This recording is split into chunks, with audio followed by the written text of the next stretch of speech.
มื้อนี้ชาวลาวจะพามาเฮ็ดตีนมักเบงหรือตีนผาควันนั่นเองเด้อทุกคนเด้อมาเบิ่งกันว่าจะเฮ็ดเฮ็ดง่ายส่ำใดเนาะเฮาจะบอกไปแต่ละขั้นตอนไปตัวนี้เป็น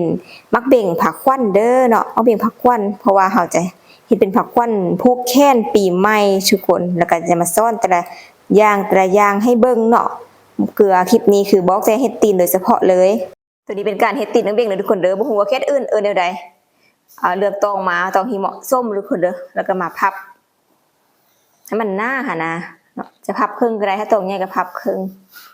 พับเป็น3ทบเด้อทุกคนเด้อกับมักเบงเฮาใส่นี้มักเบงเฮานี้เป็นบ่ว่าจะอันใดก็เฮ็ดคือกันเนาะตีนเนาะจะเป็นแบบนี้แต่ว่าของเฮานี่จะเป็นอันเกากาแปดแถว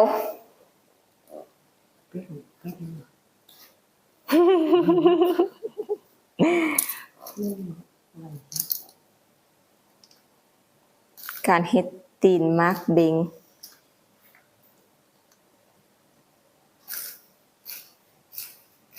ผู้เฮ็ดต้องมีความปราณีตนะละเอียดละออดี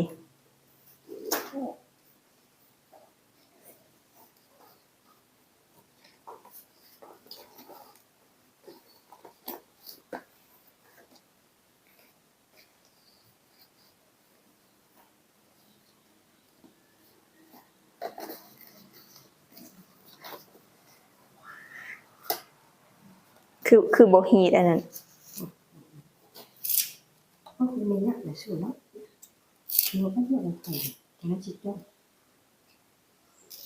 ยับไปหักทุกคนมันต้องใส่มียับยาวๆเลยเนาะให้มันจวดไปบัดเดียว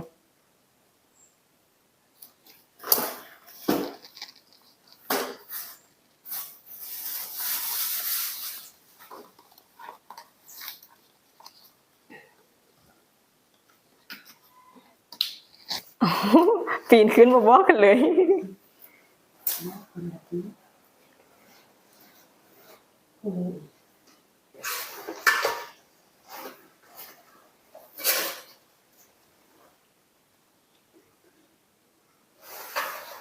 ล้วก็ไม้ขนาดเน็บทุกคนรุ่นนี้ต้องใส่ไม้ขนาดทุกคนเด้อไม้จิ้มแค่ไม้จิ้มฟันเลยนะเฮา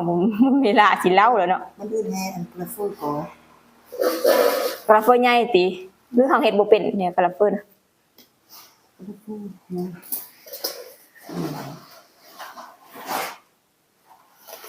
เดี๋ยวมื้อหน้าจะมาซ่อนกันนี่กระเฟอนะมื้อนี้ค่ะมาเฮ็ดตัวนี้จะแยกเป็นคลิปให้เนื้อคลิปนี้เป็นการเฮ็ดตีนมักเบงเนาะตังมาเนี่ยเสมอกันบ่แต่เฮ็ดหลายๆใบเฮ็ดหลายๆแบบทุกคนเนาะคือว่าจะมีแบบนึงคือจะแบบเฮ็ดใบตองเราตัดเอาอันนี้จะบ่ตัดทุกคนเนาะจะให้มันเที่ยงๆนั่นเลยเห็นบ่เบิ่งสิคือต้นน้อยๆจริงต้นใหญ่ทุกคนเพราะอย่างคือแบบว่าต้องต้นน้อยแหละสินะว่าแต่ว่าตัวจริงอันต้นใหญ่สูงได้ใจ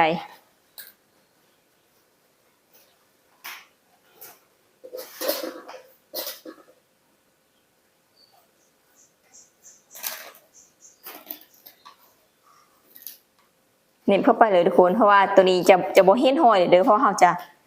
เอาดอกไม้ใส่เนาะบ่เห็นหอยเลยแล้วก็เลื่อมานี่ก็ยับ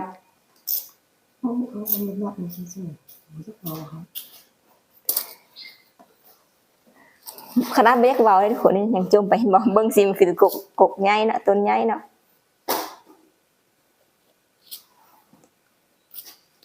ตัวจริงแห้งใหญ่เด้อคนเด้ออันนี้เนาะ